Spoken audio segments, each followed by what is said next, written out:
बिस्मिल्लाहिर्रहमानिर्रहीम। दोस्तों, पाकिस्तान में प्रॉपर्टी के मसाइल, एग्रीकल्चर लैंड जो है, ज़मीन जो है, उसकी मुश्तरका जो मलकियत है, उसके मसाइल जो हैं वो बहुत ज़्यादा जो है वो गंभीर हो चुके हैं।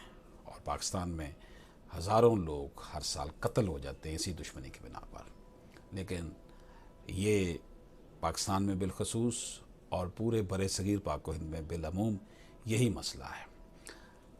रेवेन्यू ऑफिसर के वो अख्तियारात जो लोगों को शहादत देने और दस्तावेज़ात पेश करने के लिए तलब करने के हवाले से आज हम वो डिस्कस कर रहे हैं, जिसको लैंड रेवेन्यू एक्ट सेक्शन 22 में जो है वो उसको बयान किया गया है। इसका सेक्शन 22 सब सेक्शन 1 जो है वो कहता है, अफसर माल हर ऐसे शख्स को तलब करने का मजाज है जिसकी किसी काम की गर्ज से अपने रूबरू हाज़िरी बहसियत रेवेन्यू अफसर वो ज़रूरी समझे। लेकिन लैंड रेवेन्यू एक्ट के तहत महकमा माल का वो अफसर हर उस शख्स को तलब कर सकता है जो वो समझता है कि उसके सामने पेश हो। उसकी जो अख्तियारात है रेवेन्यू ऑफिसर के तौर पर, उसके लिए वो ज़रूरी है कि उसको तलब करें। इसका सब सेक्शन 2 जो है वो कहता है, 2 जो है, इस तरह तलब करदा किसी शख्स पर वाजिब होगा कि वक्त और मकाम मंदरजा समन पर असालतन, अगर समन में ऐसी इजाज़त है, बजरिया अपने मुख्तार मजाज या किसी वकील के हाज़िर हो। बाज़ औक़ात ये होता है कि उसे ख़ुद इन पर्सन बुलाया जाता है। बाज़ का ये भी होता है कि आप असालतन आना चाहिए, असालतन आ जाएँ, वकालतन आना चाहते हैं, वकालतन आ जाएँ, या किसी मजाज शख्स को भेज दें पार फटौर नहीं देकर।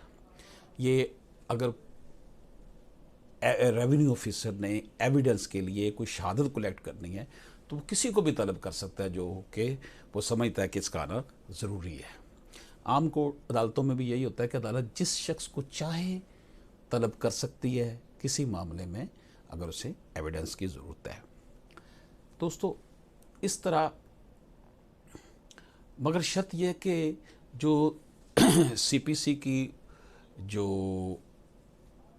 इस हवाले से, तलबी के हवाले से, समनिंग के हवाले से, जो कॉल करने के हवाले से जो दफ़ात हैं, उनका इतलाक़ इसके ऊपर होगा कि वो किस तरह तलबी होनी है। नोटिस जारी किए जाएंगे, नोटिस लेकर जाएगा बंदा, अगर मिल जाता है ठीक है, नहीं मिलता तो इतला करेगा, जो नहीं मिला दोबारा नोटिस होंगे, उसको चस्पानदगी उसके घर के बाहर होगी, अखबार में इश्तिहार देकर उसको तलब किया जा सकता है। यानी कि वो तमाम मोड, तमाम तरीक़ाकार जिसको सिविल प्रोसीजर कोड में देखा जाता है और उसकी इम्प्लीमेंटेशन इसमें भी होगी। वो किसी को शहादत करने के लिए जब वो तलब कर सकता है, जो शख्स समन की तमील करते हुए हाज़िर होगा,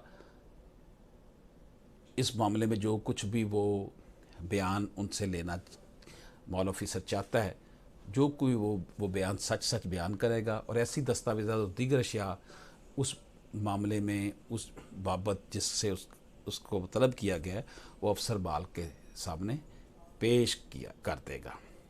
सेक्शन 23 इस हवाले से कहता है कि हर समन लाजमी तौर पर तहरीरी होगा, 2 परत उसके होंगे, इसमें वो मकसद दर्ज किया जाएगा जिसके लिए वो जारी किया गया है। बुलाया जाएगा उसके, जनाब ये फ़लाँ मामला है, इसके लिए आप हाज़िर हो। इस पर जारी करने वाले रेवेन्यू ऑफिसर के दस्तखत सब्त होंगे, अगर इसकी कोई मोहर हो तो वो भी सब्त की जाएगी।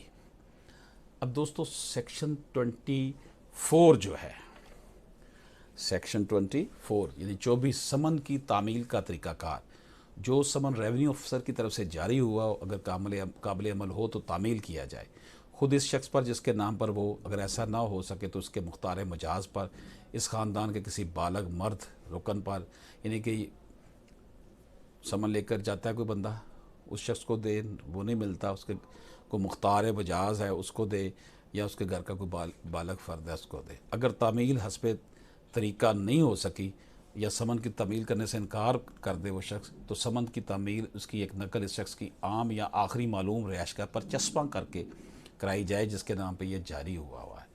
अगर वो शख्स इस ज़िले में ना रहता हो जहाँ अफसर माल तैनात हो और जिसके मुकदमा के बारे में समन है, तो वो उस ज़िले में उस के मुतल्लिका माल ऑफिसर को भेजेगा कि इसकी तामील करवाई जाए। डाक के ज़रिए भी इसको भेजा जा सकता है, समन की नकल किसी आम जगह पर भी की जा सकती है, और इसके साथ साथ और भी जो मोड बेहतर समझा जाता है, सो ढोल बजा कर भी ऐलान किया जा सकता है जी फ़लाँ शख्स को। पहले दौर में वक्त और तरह के थे, लोग मस्जिद में ऐलान करके भी ये ऐलान करते थे कि फ़लाँ को रेवेन्यू ऑफिसर ने बनाया है। किसी इत्तलानामा या हुक्म या इश्तिहार या किसी ऐसी दस्तावेज़ की नकल जिसे माल अफसर ने किसी शख्स पर तामील कराने के लिए जारी किया हो, इस तरीक़ा पर तामील कराई जाएगी जो दफ़ा 24 में समन की तामील कराने के लिए वज़ा किया गया है। दोस्तों, ये कुछ रेवेन्यू के मामलात के हवाले से हमने आपकी खिदमत में कुछ गुफ्तगू पेश की। अशरफ हाशमी एडवोकेट को लाहौर हाई कोर्ट से इजाज़त दीजिए। अल्लाह हाफ़िज़।